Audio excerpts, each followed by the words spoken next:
Hi, I'm Cathy McBreen, President of Millionaire Corner. I'm here today to share with you the outcome of the February Spectrum Millionaire Investor Confidence Index and the Millionaire and the Affluent Investor Confidence Indices. We've got really big news this month. For the first time, the Non-Millionaire Confidence Index is up at its highest level since 2007. So what was the outcome? Well, the millionaires are at a level 13, and the non-millionaires, what we call the affluent investors, are at a level of 12. The highest levels they ever reached was a 25 for the millionaires and a 17 for the non-millionaires. But those are both up. They're up 3 points for the millionaires since last month and 5 points for the non-millionaires. But what's really important is compared to last year at this time, the non-millionaire index is up 14 points. And that's a lot. And why is this important? Let me tell you.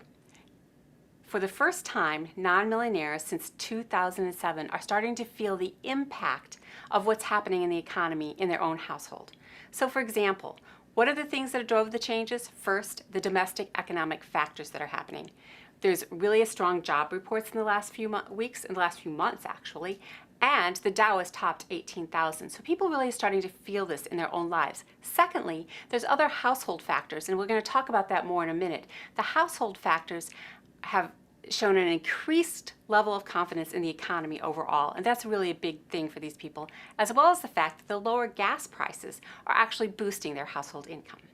So the affluent household income is up 23 points compared to a year ago, as I mentioned. So there are 4 factors that make up the household income impact. First of all, there's the household income. This is the highest rating since October of 2007, and it's really important because it hasn't happened before where actually the everyday investor, not the really rich investor, not the millionaire, is starting to feel a little bit better about not only their own salary, their own company, and all of those things, but their own investments are starting to feel better for them. Secondly, their confidence in the economy itself is really increased, and that's because of all the good things that we've seen happening.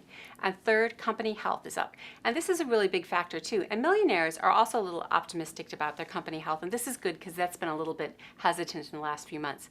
And finally, household assets, as I mentioned. Everybody's invested in the stock market, and the stock market is reaching all-time highs. So that's a really good thing for the economy. So, what is impacting some of their attitudes about investments? Well, overall, the international news is really influencing their investment choices. You know, in the past month, Jordan released this video of their pilot being burned alive, and Russia signed a ceasefire treaty but didn't really follow the treaty, and it's been really bombing and has soldiers in the Ukraine. So there's a lot of concern about international issues. But in contrast, the issues at the domestic level are a lot lower. It's the first time in a very long time that the political environment or the stock market have not been the most important things on these investors' minds. Now, they're still somewhat worried about the political environment because of what's happening with Congress and the president, but overall, look for investors not to worry about these issues as much as long as the issues regarding ISIS remain in the headlines.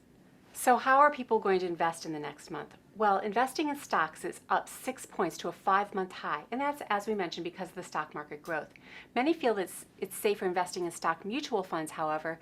So you see the non-millionaires investing more in stock mutual funds, and the millionaires moving out of the funds and directly into equities. But the good thing that we're seeing is we're seeing the non-millionaires actually moving out of their cash investments. There's still a little bit of caution, though. People are still invested in cash.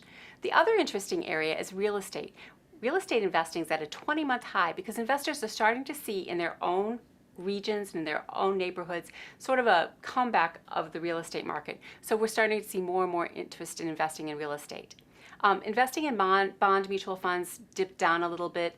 As I mentioned, real estate went up. Bonds are really kind of remaining flat.